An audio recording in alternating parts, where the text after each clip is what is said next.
But we gotta talk about the Thursday night game, man. People thought Kirk Cousins was gonna come in here and lay a goose egg like he always do on prime time. I think his record is like 15-19 or something like that in prime time games. If I'm wrong, charge it to my head, not my heart. And the Eagles came out there. The offense started slow Sunday, and then they came back and kind of almost did the same thing again last night. So, I mean, all of us up here have Eagle fans in the chat. I mean, Joe, I know you want. I know you got a lot to say, man. You know, you were working last night. You weren't on the episode yesterday, so you know I'm gonna start with you, man. What was your reaction to the bald Eagles, as J Mo would say? You were you talking about Kirk Cousins' record in primetime games? Yep, It's 12-20. there we go. See, I gave him more games. Never mind. He's worse Monday night though. So that was Thursday night. He played a little bit better on Thursday. He played better Thursday night. So my reaction to the game, I expected the Eagles to win this game fairly. I thought, they would bounce back from that Patriots game. The Patriots game, you look at that entirety of that Patriots game, they go up 16-0 very quick. You look at their offensive possession, they had a good first offensive possession and got a field goal out of it. And that was it for the whole game. Their 2 touchdowns came from a pick six by Slay and a touchdown, goal line touchdown off of a fumble by Zeke, your boy Zeke, right?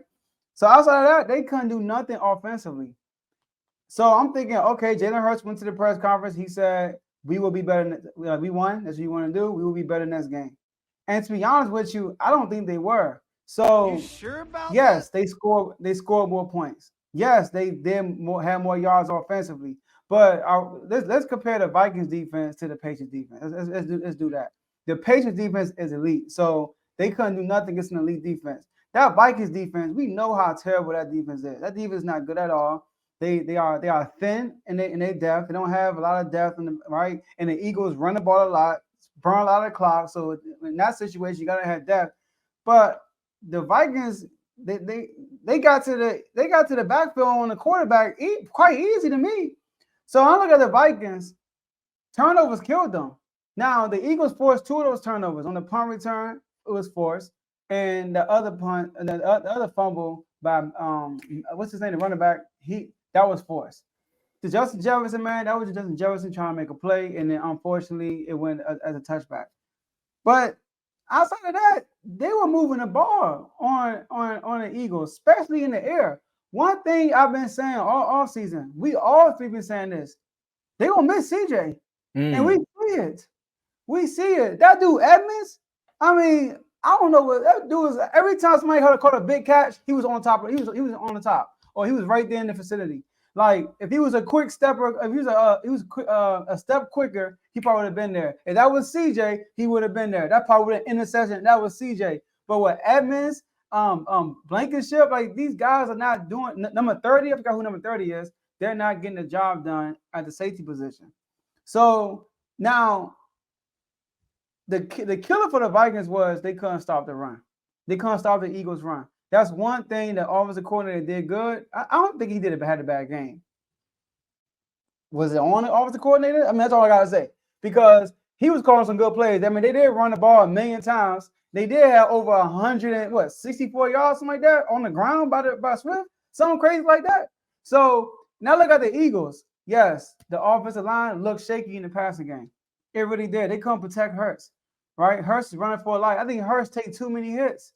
We all complain about Josh Allen, right? About Lamar Jackson taking all these hits. What about Jalen Hurts? He got hit 15 times against the Patriots. I don't even know how many times he got hit against this team. Probably more than 15 times. So they got a good defensive line. That's one thing they got going for them right now. They D-line is getting pressure on the quarterback. But they back end is getting scorched, and that's including Darius Slay. I know Bradbury was gone. All right, I know he wasn't there, and I know Mattis got hurt in the game, but you got to realize this is the second week in a row the Eagles played an offensive line that's been injured. Let's keep that in mind. So that might be the reason why they are getting pressure on the Eagles, all right? And this message right here is for Kevo. So Tomo Dave, I remember on Sunday, for those who's watching, Kevo is part of the group. He's a diehard Eagles fan, fly, Eagles fly, all that stuff, right? And he comes on the show once in a while. He's the guy with the dark background. He's always dark, right? So Kevo, on the Commanders game, he was like, Why are you so excited about that game? I mean, I didn't see anything that make you excited. Let me remind y'all, we have a new quarterback, new offensive coordinator. We are on a rise. We're coming from the bottom, but on the rise. Otherwise, the Eagles, didn't they go to the Super Bowl last year? Did Jalen Hurts was an All Pro last year? So you expect a team like that to come out swinging, but instead they come out sluggish against the Patriots. The defense held it down with turnovers, and then we will be better, but they came out sluggish again. You take out the Devontae passes. What did Jalen Hurts do yesterday? The stats lied to you. 4 touchdowns, 2 of those because of Swift. All right. Let him cook. So when I look at the Eagles, I'm like, I don't like what I see right now. I'm like, if I was an Eagles fan, I want to be excited. Yes, you won a game. You were supposed to win this game. This is the same team that lost to the Buccaneers last year in Minnesota. Do anybody think the Buccaneers are going to be good this year? No. I said, let him cook. So if Baker Mayfield and the Buccaneers could beat the Vikings, yes, y'all should beat them on your home opener, Thursday Night Football. This is your first game of the season in Philly. They got the let's get ready to rumble out there doing all that stuff. And the game went out like this. I mean, if I was in Philly, I'm excited I won, but I'm a little worried of my all-pro quarterback. So I got to see how they're going to respond, not against the Rams, because nobody for the Rams be good, but against the Commanders in week 4. I got to see how they look then. So go ahead, y'all. The floor is yours. We should have told Joe go last, man. No, he took all the fire. Ooh, man. Hey, there definitely should be some concerns, man. I mean, I don't. We saw him arguing on the sideline with his best friend, AJ Brown. AJ Brown only had 4 catches for 20-something yards. He wasn't too happy on the sideline, and that fits a certain somebody's narrative. So, I'll let him have that when he's able to go up. But I mean, for you to be the defending NFC champs, you coming out looking a little flat. And back-to-back weeks, to one team that did not go to the playoffs, but their defense was good, so I give you that. But you made their quarterback look like he was actually pretty good. Okay, I guess that's one thing. And then this week, you go up against primetime Kurt and Justin Jefferson, he doesn't have all the greatest games against the best elite cornerbacks. That's a narrative that's around in one of our chats. But if I remember correctly, isn't Darius Slay considered an elite cornerback? Mm-hmm. And what was Justin Jefferson's stats yesterday? He was 400 yards, 11 catches for 158 yards. All right, 7 is on Darius Slay. So, I mean, I guess that's not elite. That's just good enough. I don't know. But again, and then today we find out that the backup to the left tackle is now out for the rest of the season. He got carted off the field yesterday, and now he ain't coming back. So, I mean, you did have some flashes of goodness on that defense because Jalen Carter did, have some really good plays last night. I'll give him that, and he's looking like he's definitely looked like he's going to be the defensive rookie of the year. So I mean, he's definitely up there. So that's some positive, but something got to get fixed in that defense and that offense. That offense definitely has to look better because there were maybe 3 times on third down they did a quarterback run play and they got stopped every single time. Jason Garrett. I mean, go ahead. So I understand it's a new OC and things got to get better, but this you're not going back to the Super Bowl playing like this. You are 2-0. Don't get me wrong, and that's good. It's good to start off 2-0, but you don't want to go into your really hard, tough games when you go up against like the Chiefs and other games like that. You want to play a little bit better than that because the Chiefs are only getting better now. Their 2 best players are now back on the field. So I don't think you want to come out and play like that. You saw what happened to them in the Super Bowl. So, Tomo, the floor is yours now. Man, Joe, let me bring my energy up because Joe sound like an offensive coordinator at halftime when his team ain't playing right. What are y'all doing out there? We practice and we practice. I said we was going to the pros. The Giants offensive coordinator. Now he took the day off. He took the day off. I don't know what that offensive coordinator was doing. Honestly, they should have called Shane Steichen. He had a better offense for the Eagles than what they did in the Giants game. Because at least when he seen that the run was working, he stuck with it. Now, again, this is members only content. So I don't like saying members only content for the public. But I like the analogy so good that I gotta say it again. All right. A good guy named Tony came on here and said the keys. They gave Jalen Hurts the keys to the offense. And the first time they said you could warm the car up because you know when you give your kids a chance to start the car, they like, ooh, I started the car and moved the steering wheel. Then he said he could back the car out of the driveway in the middle of that season, and then they let him drive as they got on to the playoffs. Why let that offensive coordinator leave? Clearly you've seen that your offense was way more tricky when he was actually there. Because I watched that game last night, and anytime you seen that double receiver set on either side, you knew that it was going to be that read option play. So it's either Jalen Hurts is going to hand it off, or he's going to take it and try to run with it and dish it off to Goddard.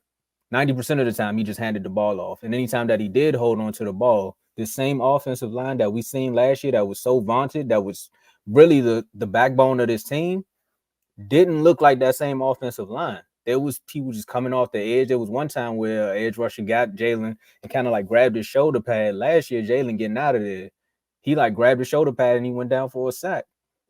So again, that lets me know that your defensive line is really killing them in practice.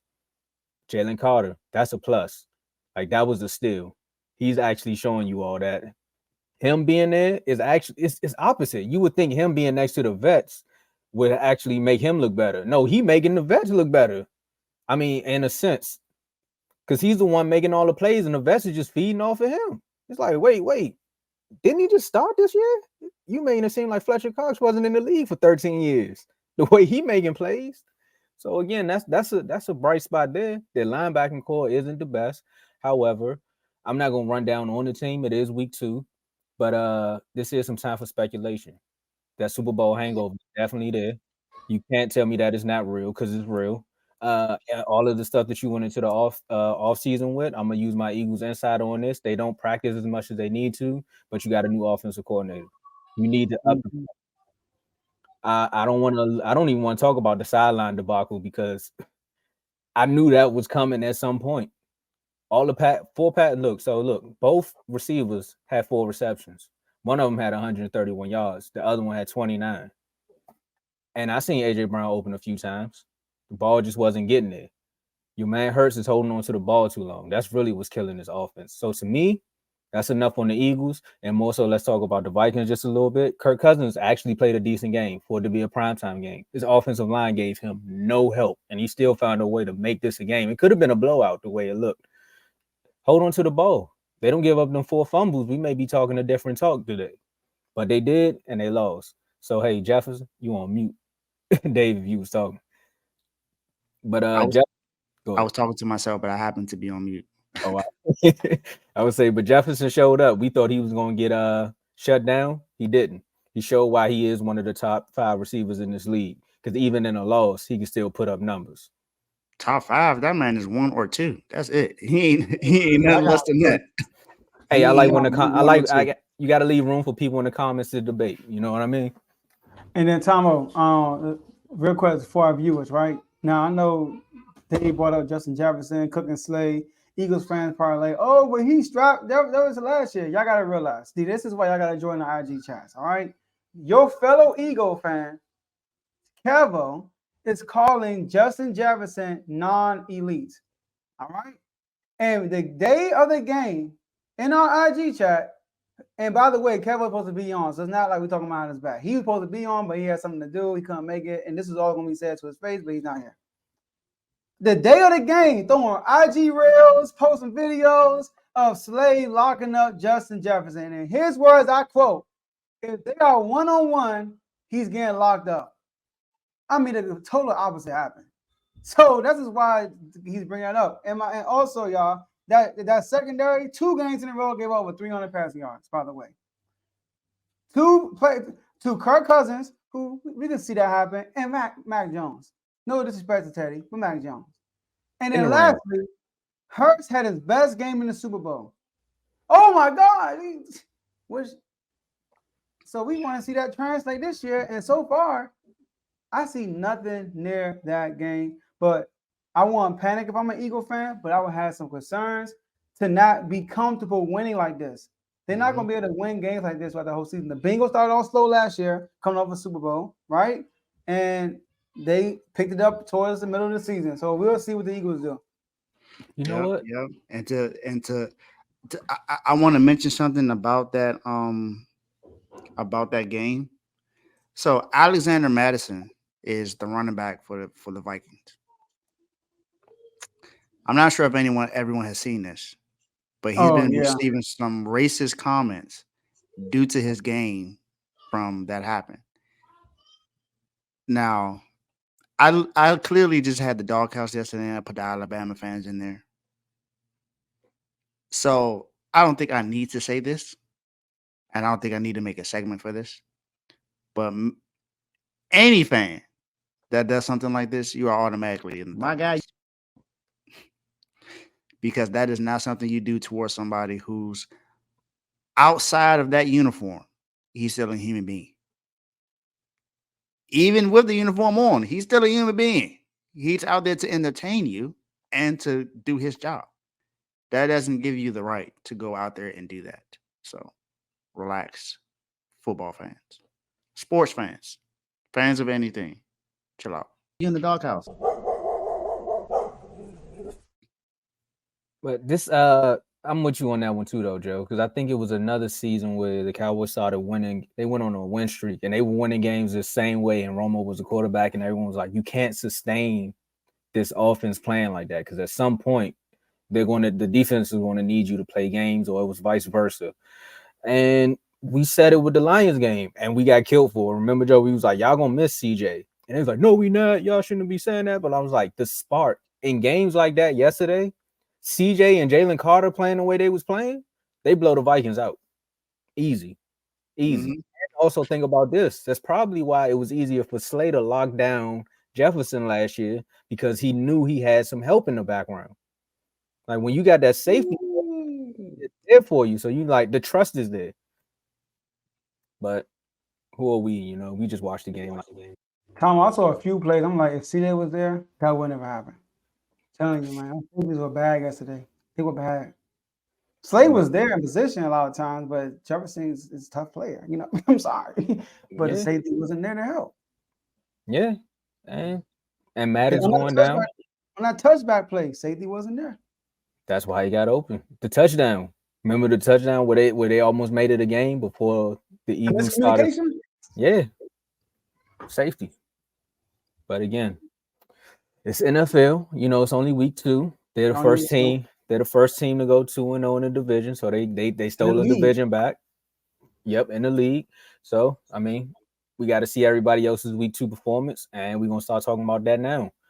You want to talk about some shows or?